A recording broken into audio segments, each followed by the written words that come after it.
Nah, kalau kamu sering banget ngerasain ini, pas banget nih. Kamu datang di tempat yang tepat. Nah, solusinya itu ada di yang namanya kebugaran jasmani. Simpelnya gini, ini tuh kemampuan badan kita buat ngejalanin hari-hari dengan enteng. Nggak gampang capek.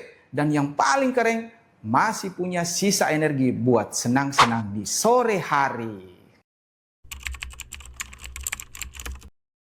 Bismillah, Assalamualaikum warahmatullahi wabarakatuh. Halo semua, balik lagi nih bersama dengan Pak Guru Penjas. Hari ini kita bakal kupas tuntas soal kebugaran jasmani. Tapi buang jauh-jauh ya pikiran kalau ini tugas yang berat atau ngebosanin. Justru sebaliknya, ini adalah kunci buat membuka hidup yang lebih asik dan penuh energi setiap hari. Nah, sebelum kita lanjut, kita harus tahu tujuan pembelajaran kita ini tuh kali ini apa ya? Nah, kita nantinya akan mengenal tentang pentingnya menjaga tubuh dengan aktivitas olahraga melalui latihan atau kebugaran jasmani. Pernah ngerasain sih baru juga mulai beraktivitas, energinya udah habis duluan. Rasanya pengen rebahan aja, padahal kerjaan numpuk. Nah, kalau kamu sering banget ngerasain ini, pas banget nih.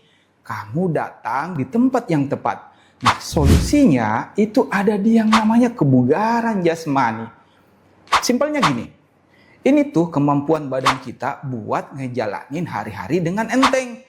Nggak gampang capek. Dan yang paling keren, masih punya sisa energi buat senang-senang di sore hari.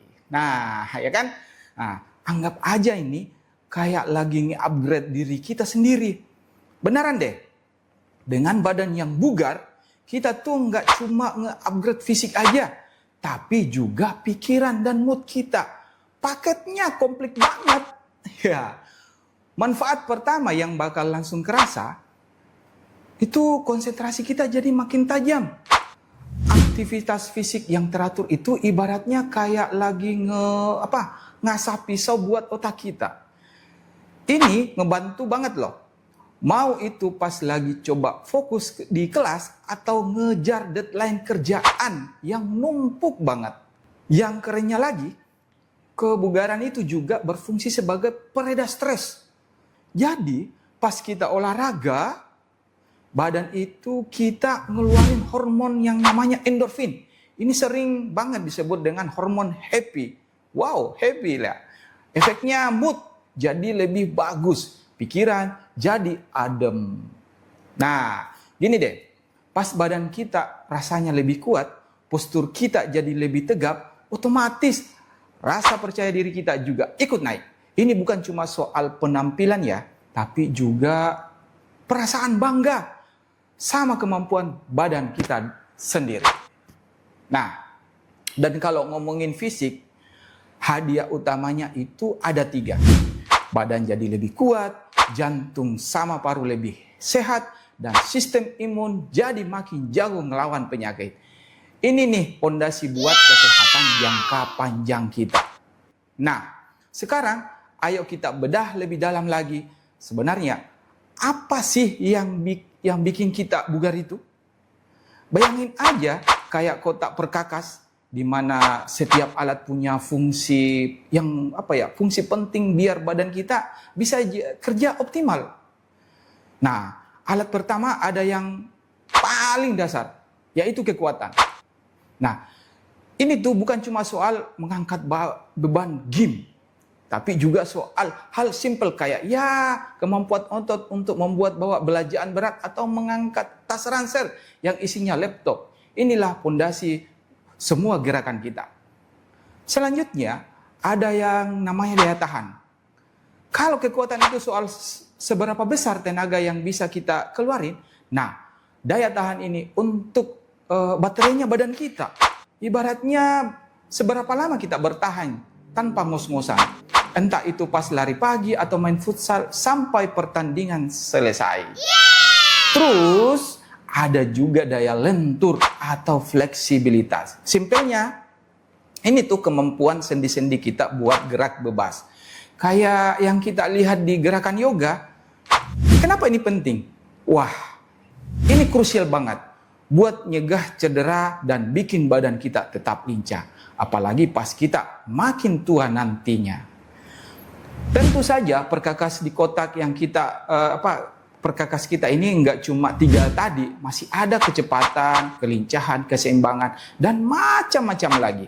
Coba deh bayangin, seorang pemain bulu tangkis, dia butuh kecepatan buat ngejar kuk, kelincahan buat ganti arah yang secara mendadak, dan koordinasi mata dengan tangan buat memukul kuknya dengan pas. Nah, semua ini itu kerja bareng buat nyiptain kebugaran yang utuh. Oke, setelah kita tahu apa itu kebugaran, pertanyaan berikutnya, gimana caranya biar kita bugar?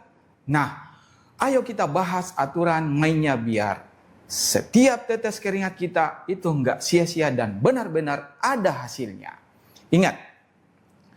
Ingat aja 5 prinsip ini. Frekuensi, artinya seberapa sering kamu melakukan latihan. Intensitas, seberapa berat latihannya. Durasi, seberapa lama sekali latihan. Progresi, ini penting. Artinya terus naikin tantangannya secara pelan-pelan. Dan yang paling penting, konsistensi. Serius deh, mending jalan kaki 30 menit tiap hari daripada lari maraton yang cuma sekali sebulan. Nah, dan ingat ya, jadi bugar itu nggak harus ngebosanin. Sumpah, ada banyak banget cara yang seru. Bisa lari pagi, bisa lompat tali di rumah, ikut kelas Zumba yang asik, atau mungkin main futsal bareng teman-teman di luar. Kuncinya cuma satu kok, yaitu cari aktivitas yang kamu suka, yang bikin kamu senang gerak. Oke, kita sekarang masuk ke bagian terakhir. Gimana caranya kita ubah hal semua ini jadi aksi nyata? Kan kita sudah tahu manfaatnya, udah tahu caranya. Sekarang waktunya buat mengukur kemajuan kita dan ya ngejadiin ini bagian dari hidup kita. Nah, pertanyaan penting ini, gimana caranya kita tahu kalau latihan kita itu ada hasilnya? Jawabannya gampang, yaitu dengan mengukur kemajuan kita. Percaya deh, melihat angka-angka yang makin bagus itu salah satu motivator terbaik buat kita terus semangat. Nggak perlu alat canggih kok. Coba tes simple kayak hitung seberapa banyak push up yang bisa kamu lakuin dalam semenit. Atau seberapa jauh kamu bisa berlari selama 12 menit. Catat hasilnya. Terus lihat deh, gimana kamu bisa mecahin rekor pribadimu sendiri dari waktu ke waktu. Seru kan? Nah, sebagai penutup, yuk kita renungin ini bareng-bareng. Kebugaran sejati itu bukan cuma soal otot, tetapi juga keseimbangan. Keseimbangan antara badan, pikiran, dan kebiasaan hidup sehari-hari. Ini soal harmoni. Jadi pertanyaan dari saya buat kamu, apa satu langkah kecil yang bakal kamu ambil buat jadi lebih bugar mulai hari ini? Assalamualaikum warahmatullahi wabarakatuh.